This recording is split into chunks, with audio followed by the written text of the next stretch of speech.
about the governing body members would be moved from one location to another or something. Okay, do you guys, I don't know if those of you who've been following since I came a year ago, I told you about the couple of the new, I told you first of all about the new campaigns that were popping up for pioneers and things like that, and then, you guys surely saw the campaigns pop up all over the place, and well, they're going to have a campaign just like they have now, but it's going to be for them personally. They're going to say that they need to go to different lands. Of course, they're going to also try, because of course, Gilead is no longer the same as it is anymore, and it never will be the same anymore as it was before. They're going to push for people to go abroad and to, help their brothers in different countries.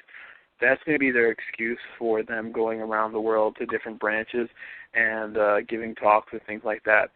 From their around the world tour, they're hoping that finally the final deals will be done and the final construction in Warwick will be done so that they can install the three brothers that they want to inside Warwick. And finally, after their little, you can call it, the governing body on tour, finally, when they're finished with their tour, they will settle in the branch in Canada, where they will stay comfortably. Okay. So the governing body will be going to visit and talk around the globe in 2012, at the end of which they would settle in comfort in Canada. Yes, they're hopefully not. Hopefully not. Hopefully before then they will have to come back to the United States to answer for their crimes. Okay, so this would be a cover then in order for them to be arrested en masse. They'd be on the move and be in different countries at the same time. Exactly. They're going to be trying to confuse law enforcement as much as possible so they can continue to go back and forth. Well, it's sneaky. It sounds like it came from the mind of an attorney, like some attorney up there telling them how to do it. Yeah, well, it is, because they have their defense ready. Like I said, they already have their bail money already set aside. Their bail money is already set aside, right? And their bail money is enough to buy each and every one of these. Each and every one of us can buy us a very nice house, anywhere that we want. Their bail money is an unlimited amount. Okay, they even have enough in case of an extreme case where they would have a judge who would go up and beyond because who they are, they would even have enough to borrow against the properties that they have inside Warwick and the properties that they have inside Patterson and the properties that they are acquiring in upstate New York. And that's in case of a super emergency. And besides that, I'm sure, just like the cartoon, they'll be able to shake the money out of their pockets. Well, maybe they've been collecting all this money, and I was on this as a possibility earlier, sending it into an account somewhere electronically, so that if either the authorities and or you guys came after them, then they would have this money, this comfort money, and money maybe to even, like up in Canada, to build well, they already have a branch. I don't know. Well, maybe we already have. Well, again, I can't say who, but we already have people at certain places that are already trying to sabotage certain parts of that.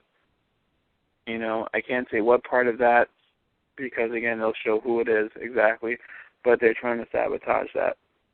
I mean, it's already set in stone, but all it is, like I said, one of my favorite lines, and I love it very much with a passion, is computers never lie. Okay, sabotage their efforts to leave. See, I'm two things at a time. I shouldn't be, but I'm talking to people on the internet and also to you. So is that they were wanting to sabotage? Is the effort by? Yes, we're very much willing to sabotage their escape plan. Oh, okay.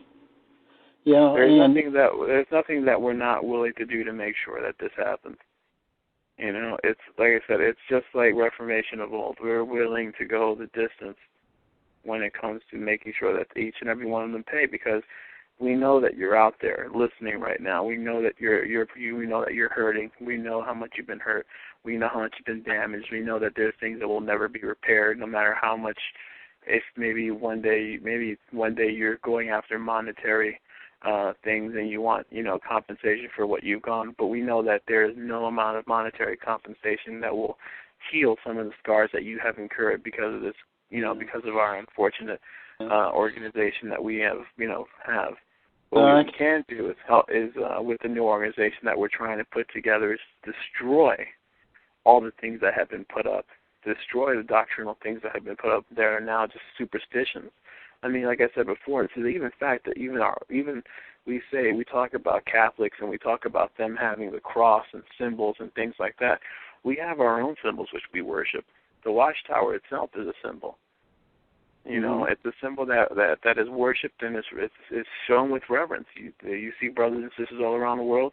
They look at that symbol that's on the watchtower and on the awake, and they see it with a reverence. Some of them wear the watchtower pin, just like a Catholic will wear a cross pin. Yeah. And it's the same exact thing as idolatry. It's a form of idolatry. It's worship. It's a form of worship. Do you think that, and the way that they treat things, like I mentioned a couple